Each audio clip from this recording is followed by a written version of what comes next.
नमस्ते स्टूडेंट्स, आप सभी का बहुत बहुत स्वागत है हमारे यूट्यूब चैनल विद्यापीठ ग्रेजुएशन क्लासेस में।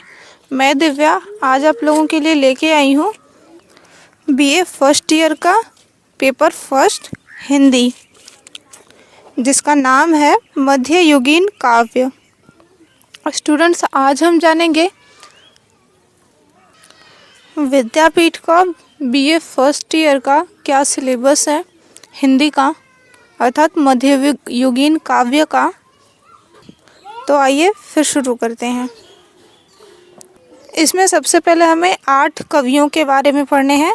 ये इसका फर्स्ट पार्ट है और इसका जो सेकंड पार्ट है वो है रस छंद अलंकार। ओके, तो सबसे पहले जानेंगे कि कौन कौन से कवि हैं हमारे जिन्हें हमें पढ़ना है जिसमें से सबसे पहला नाम है कबीरदास जी का। इनके बारे में हमें पढ़ना है संत काव्यधारा में कबीर का स्थान, उसके बाद इनके जीवन वृत्त, उसके बाद है रचनाएं, उसके बाद है भक्ति भावना, दार्शनिक विचार, समाज सुधारक रूप, रहस्यवाद और इनका काव्यत्व। ठीक है, अब जो दूसरे कवि के बारे में हमें पढ़ना है उनका नाम है रैदास जी।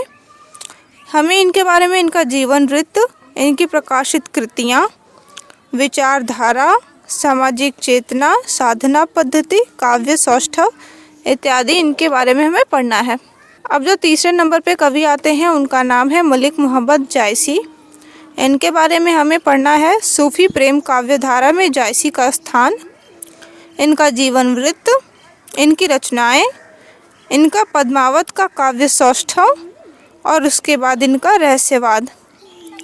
अब स्टूडेंट्स बात करते हैं अध्याय 4 की, अर्थात सूरदास। सूरदास जी का हमें पढ़ना है इनका कृष्ण काव्यधारा में सूर का स्थान, इनका जीवन वृत्त, इनकी रचनाएं और इनका वात्सल्य वर्णन, उसके बाद है श्रृंगार वर्णन, पुष्टि मार्ग तथा सूर की भक्ति भावना, दार्शनिक विचार, काव्य सौष्ठव। अब अध्याय 5 की बात करते हैं जिसमें आते हैं गोस्वामी तुलसीदास जी। हमें गोस्वामी तुलसीदास जी का राम काव्यधारा में तुलसी का स्थान पढ़ना है, जीवन वृत्त पढ़ना है, इनकी रचनाएं पढ़ना है, भक्ति साधना पढ़नी है, समन्वय भावना पढ़ना है, काव्य सौष्ठव पढ़ना है। अब बात करते हैं स्टूडेंट्स अध्याय 6 की, जिनका नाम है बिहारी लाल।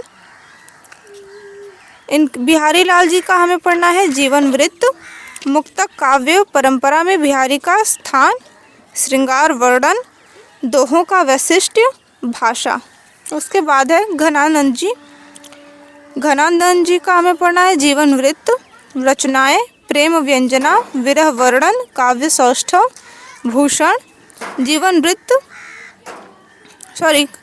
अध्याय 8 भूषण। भूषण जी का पढ़ना है हमें जीवन वृत्त, रचनाएं, हिंदी वीर काव्य परंपरा में भूषण का स्थान, वीर भावना, राष्ट्रीय भावना।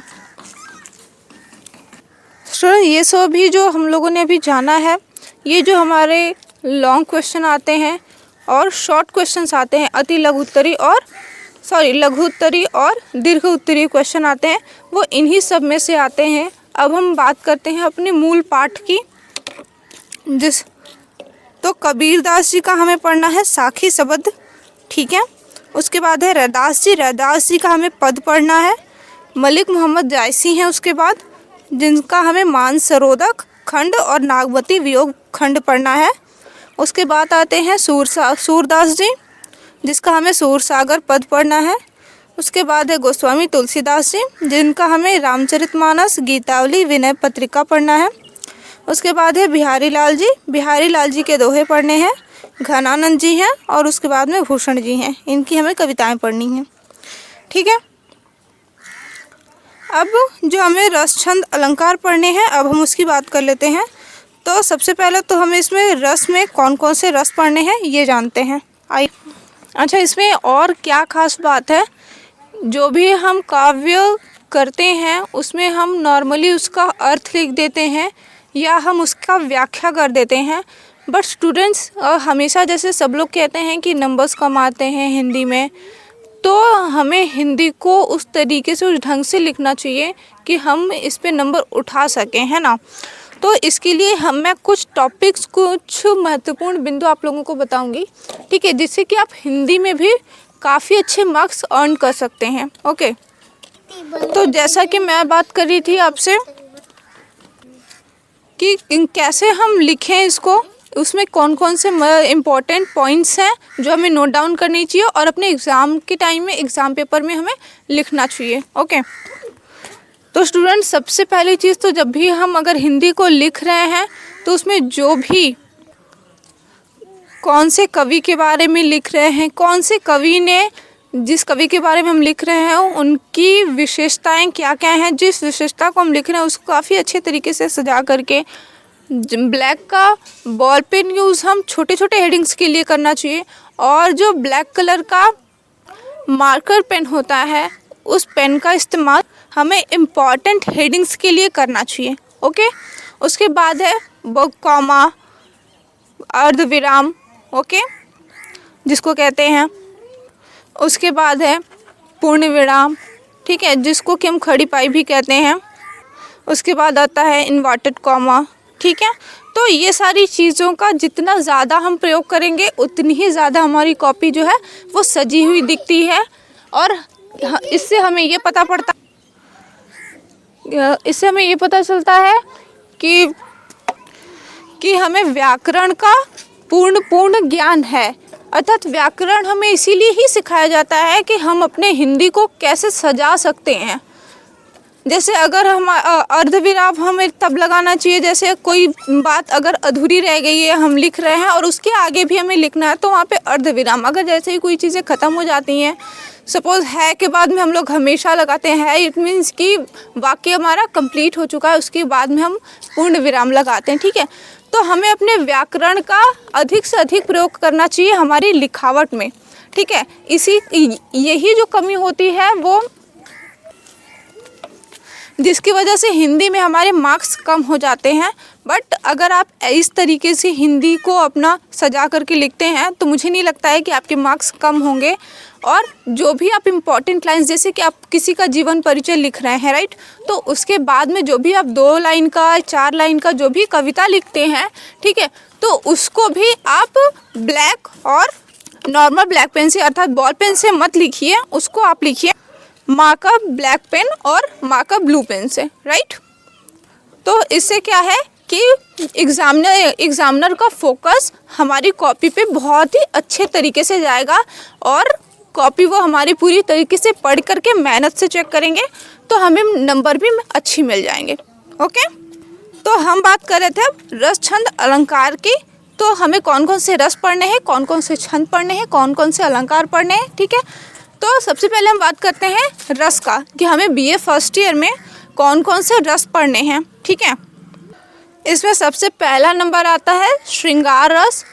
श्रृंगार रस का हमें संयोग श्रृंगार और विप्रलंब श्रृंगार, अर्थात वियोग श्रृंगार, जैसे श्रृंगार रस को 2 भागों में बांटते हैं, संयोग श्रृंगार और वियोग श्रृंगार, ठीक है। स्टूडेंट, संयोग श्रृंगार का एक और नाम होता है संभोग श्रृंगार, ठीक है, और वियोग श्रृंगार का दूसरा नाम होता है विप्रलंब श्रृंगार।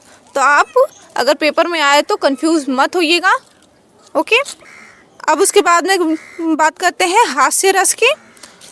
इसमें हमें हास्य रस पढ़ना है दूसरे नंबर पे, तीसरे नंबर पे पढ़ना है करुण रस, और चौथे नंबर पे पढ़ना है हमें वीर रस, 5वें नंबर पे पढ़ना है रौद्र रस, 6ठे नंबर पर पढ़ना है हमें भयानक रस, 7वें नंबर पे पढ़ना है हमें विभत्स रस, उसके बाद है अद्भुत रस, और 9वां है शांत रस, और 10वां है वात्सल्य रस, ठीक है।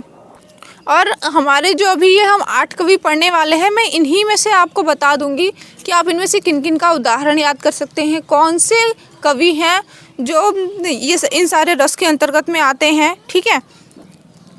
तो इसकी वजह से आपको स्पेशल से उदाहरण याद करने की ज़रूरत नहीं पड़ेगी।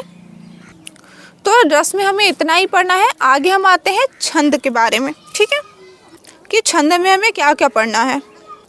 स्टूडेंट्स, छंद में हमें चौपाई पढ़ना है, दोहा पढ़ना है, ठीक है। उसके बाद है सोठा, रोला, छप्पय, गीतिका, हरिगीतिका, बरवय, कुंडलियाँ, सवैया, घनाक्षरी, इंद्रवज्रा, उपेंद्र वज्रा, ठीक है।